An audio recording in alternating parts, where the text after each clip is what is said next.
Hello and welcome to the NDEs Radio on YouTube. I'm going to share with you some experiences of near-death experiences that I found on the internet, especially on a website that has thousands of experiences called the NDERF.org. I must say I'm not a native English, so my English is not very good, but I hope you guys enjoy it. I'm going to talk about an experience. I'm not going to say the name so to maintain the privacy of the person, but if you guys want to look at it, you can go to the website. I'm going to put the description on the video, and you just have to click and read the experience if you prefer. Experience description. I was 9 years old when the event happened during gym class outside. We were wearing t-shirts and long pants. That's why I think it happened around May. The gym teacher set up an obstacle course using the jungle gym swing set and sliding board. I fell off the 8-foot sliding board and ruptured my spleen, broken some ribs on my left side. When I landed from falling off, I was knocked out.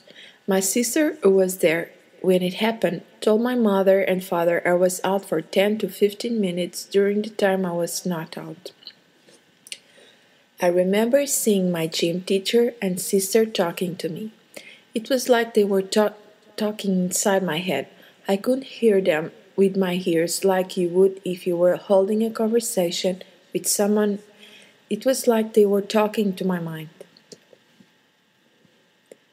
It's hard to explain. It's like that voice you talk when you are thinking about what to write, like your senses. After I saw my sister and gym teacher, I could see myself leave my body and float up towards the sky. I could see it but not feel it. I could see the other students standing in line, most of them laughing. I kept floating higher and higher. It was like being in a plane or a rocket ship. I could see everything getting smaller and smaller. I was scared. I went through the clouds and continued going higher until I was through the clouds and in an area where it was starting to get dark. I would continue going higher until I started hearing singing and joyful music. Not long afterwards, I saw a little white light ahead of me. I started floating towards this little light. It got brighter and larger. The closer I got towards this light, started to make out this voice. It was a voice I never heard before. It was strong but yet gentle. The bright light almost reminded me of heading towards the sun at this point. I stopped floating at this point. It was like being in the bottom of a wheel, looking up at the opening at the top and wondering what is on the other side of this dark hole. When this shadow appeared, it looked like a tall man in a long robe with a long shoulder-length hair, with a mustache and a long beard. He bent down, reaching out his hand to help me out of this dark hole. As he was reaching, he said, "Come follow me." Being scared and remembering what my parents told about going with strangers, I said, "I don't know who you are," and said no. He told me I'm the Alpha and Omega, the beginning and the end. At this time I could see shadowy people singing, laughing, gathering around the opening of this dark hole. I was saying, "Come on, you will like it here."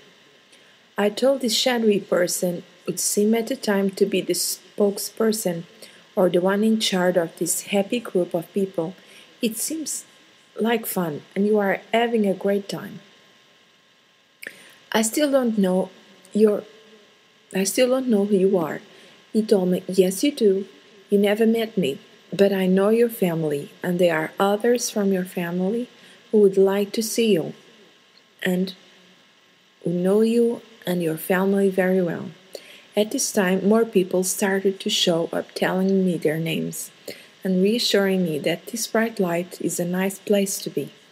You will always be happy and always be healthy. When they said that, I remember what I learned in Sunday school about what it was like in heaven. The tall, shadowy person who appeared in the beginning told me the same thing again. Come, follow me. I said, I'm too young to die. My family would miss me. It can't be my time. He told me the things I hold true in my heart will separate and no longer be as one. He told me things that will happen in my life until I return here again. I still told him that I would like to be with my family. At this point, I was really scared. Being only 9 years old, I just wanted to be safe back at home with my family. When I told him no, for the third time, he seemed to be a little mad because I got dark all of a sudden. It got dark all of a sudden. This angry, mad-sounding voice that scared me even more started to log and being confirming what the other voice told me about the things that are going to happen when I return home. It also showed me the events leading into them. It was like watching a movie about your life from the time you are at now till the time you return to the dark pit, or really will with the bright light. After watching what I call a movie about my life, I awakened from what I thought was a dream. I was having like that from when you wake up from sleeping. I didn't know where I was or what was around me. Still scared from what I thought was a nightmare or a bad dream, I saw my mom and dad standing beside me at the hospital. I was so glad to see them, I cried. They were glad to see me too. They gave me a hug before they had to rush me into the operating room. They reassured me everything is going to be okay. That's all I can remember of that time. While I was getting operated on, I had another one or time this one was a little different than the other one. Only this time I saw terrible times that is going to happen in the future events in the world, around me and in other countries. Both showing me events correlating with each other when the event in my life are going to happen. This experience is very interesting because the person is going to know some of his future events. I'm going to read them now. To give one example, one out of many this can be verified from someone outside my family now. It is my second ex-wife. When the tall shadow figure told and showed me what is going to happen to me, he said I will be married 3 times. I will be married to my first wife only 1 year after a long year of abuse to me, which my oldest sister can verify because I talked to her about it. It didn't last only 1 year. It did last only 1 year, and I was abused. I had hot tea poured over me while I was in the shower. Other time I had hot eggs and bacon dumped down my back because she burned them. That's only a few incidents.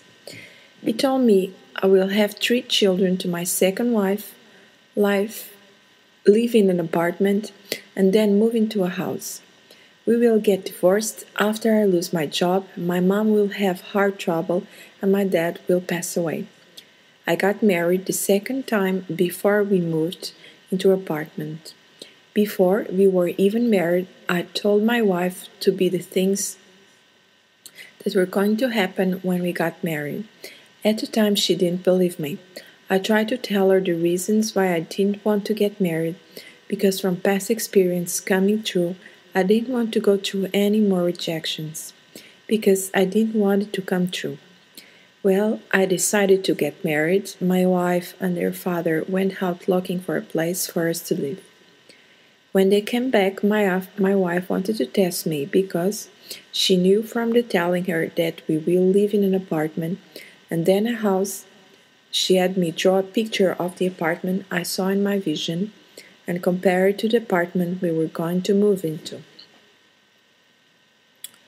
They had rented the apartment so couldn't see what it looked like or where it is located or anything that might help me to draw what they saw.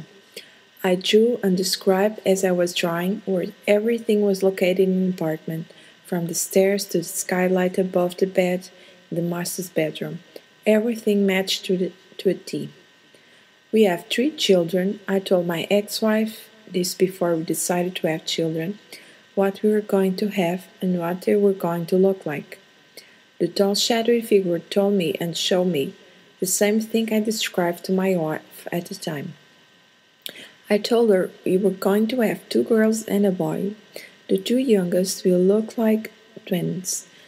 They do. My son is the same height and weight as my youngest daughter. He told me when we were going to separate also, I did lose my job. I got laid off. About a month later, my mother went in for a bypass operation, and about 3 months later, my dad passed away. And 1 month later, our divorce was finalized, all in the same year. The shadowy figure told me my second ex-wife will meet someone very tall right after we separate. They will be okay at first and have communication problems that will lead to their breakup. And that happened. She met someone 6 foot and 9 inches tall and broke up because they couldn't get their timing right or something. He said he would meet her somewhere and then break it off at the last minute, or make some kind of story up why they can't meet. So she broke it off. They're no longer going out together. My ex-wife has questions about the future. I'm afraid to tell her everything.